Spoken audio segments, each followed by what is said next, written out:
soldiers that served in that war, and the death toll of that war was 116,708. World War II was 416,800.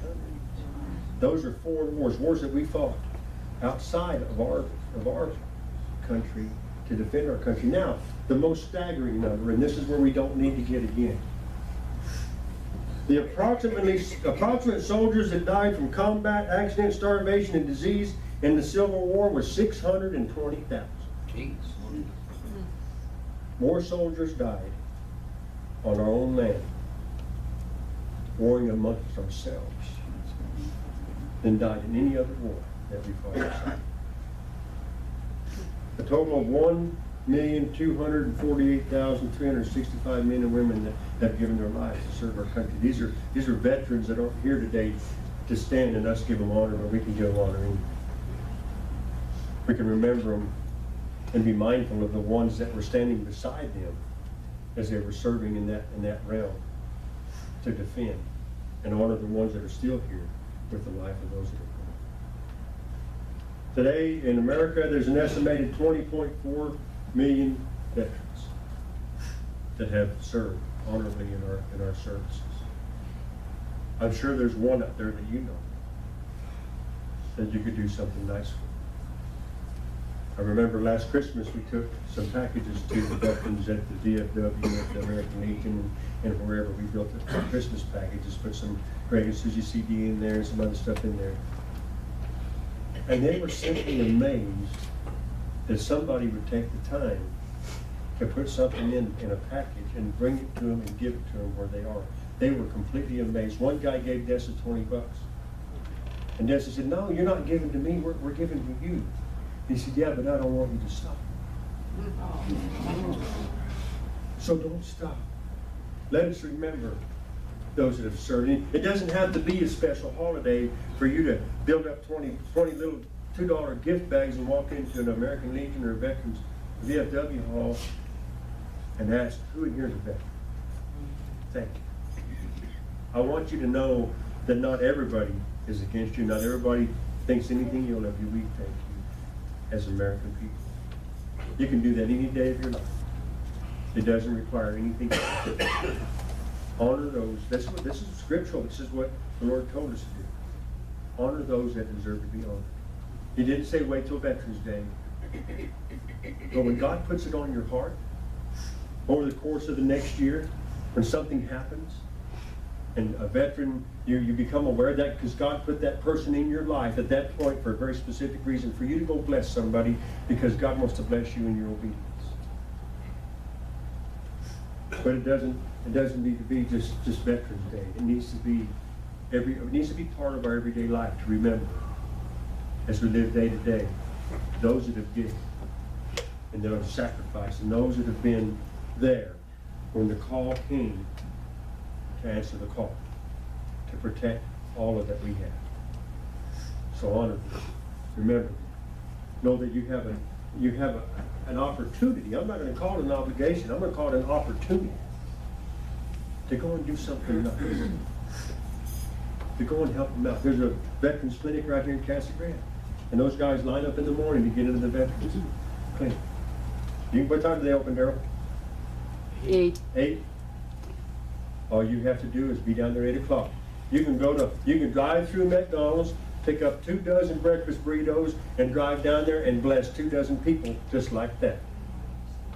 Very minimal, very easy. All you have to do is use your mind to think of a way. Ask the Lord, "Lord, what would you have me to do today?" Because He's going to put it on your heart in this next year. "Lord, what would you have me to do to go bless somebody today?" And He'll tell you. And just receive it. That's what Susie told me when I was telling her about the pickup. And some other things. She said, "You've got to learn to receive." They've learned to receive. They're waiting for somebody to share. They gave. And it's time for them to receive. And we can give. And we can receive in our giving the blessing from being obedient to our Father. The blessings that come from doing what God would have us do. That little voice that says, "Why don't you go do that?" "Oh, well, I don't know if they like breakfast burritos."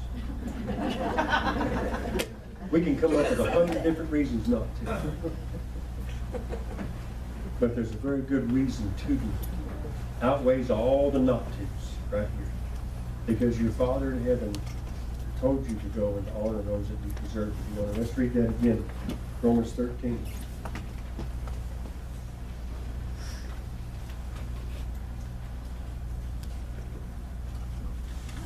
In verse 7.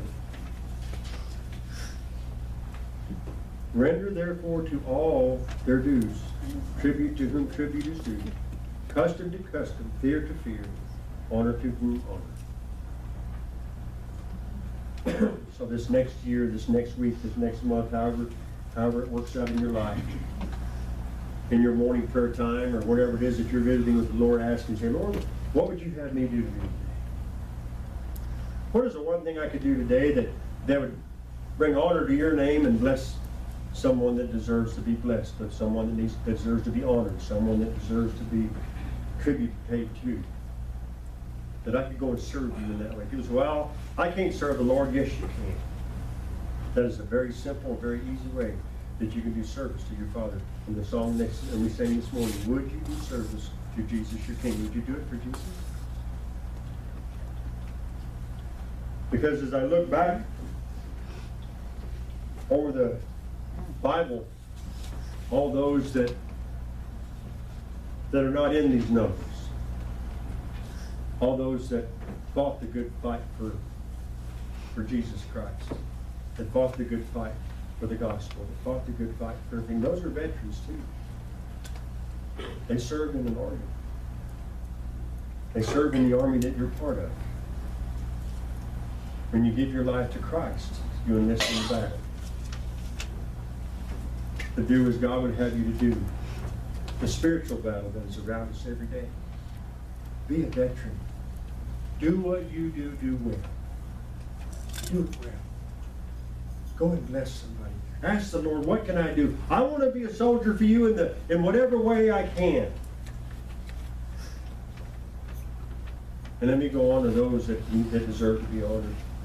And pay tribute to those that deserve to be paid. Let's go to Hebrews chapter 11. I'm going to read verses 24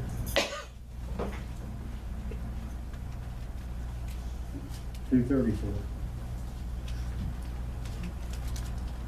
By faith, Moses, when he'd come to his years, refused to be called the son of Pharaoh's daughter, choosing rather to suffer affliction with the people of God than to enjoy the pleasures of sin for a season, esteeming the reproach of Christ greater than riches, than the treasures of Egypt, for he had respect unto the recompense of the reward.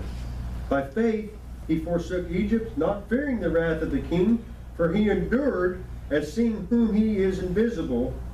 Through faith he kept the Passover and the sprinkling of the blood, lest he be destroyed and the firstborn should touch them. By faith they passed through the Red Sea, as by dry land when the Egyptians, the saying to them, were drowned. By faith the walls of Jericho fell down, after they were compassed about 7 days. By faith the harlot Rahab perished not with them that believed not, when she received the spies with peace. And what shall I say? What shall I more say? For the time would fail me to tell of Gideon and of Barak and of Samson, of Jephthah, and of David also, and of Samuel, and of the prophets, who through faith subdued kingdoms, wrought righteousness, obtained promise, stopped the mouths of lions, quenched the violence of fire, escaped the edge of the sword, out of the weakness were made strong, were waxed valiant in flight, turned to flight in the armies of the aliens. By faith, all these things are accomplished. By faith, there was a guy that some of you may remember, Dean. He used to come here. He's an old cowboy, old roper guy. He used to come here when we first started. He came for a couple of years. I don't remember, but he would always go away in the summer and come back in the winter. Haven't seen him in a couple of years. And he told me one time, he said, you know, Pastor, he said, there's many battles that we encountered while I was in the service that I really believe if we had not prayed before we went into battle, I wouldn't be standing here to tell you the story today. They prayed, and by faith they inherit. So this next year, 2019, the Lord has brought me to a place where I always look at the beginning of a new year as the beginning of a new opportunity of 365 days, that I have opportunity to do 365 things that I can for the Lord.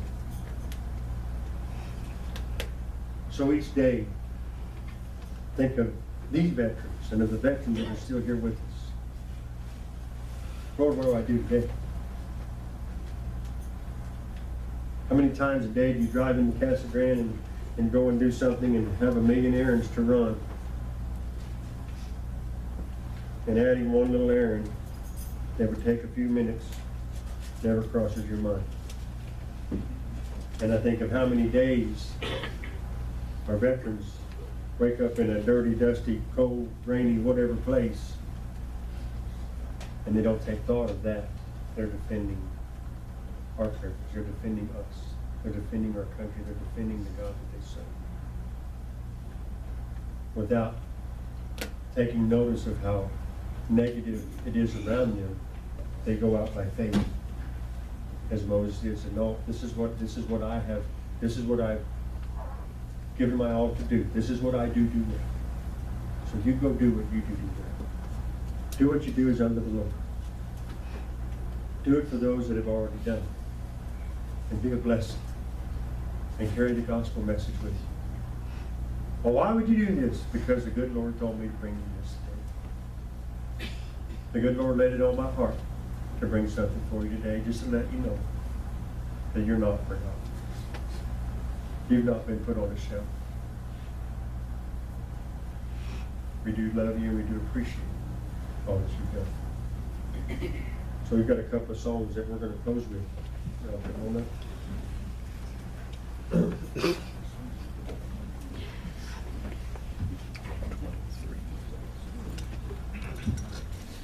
Wow.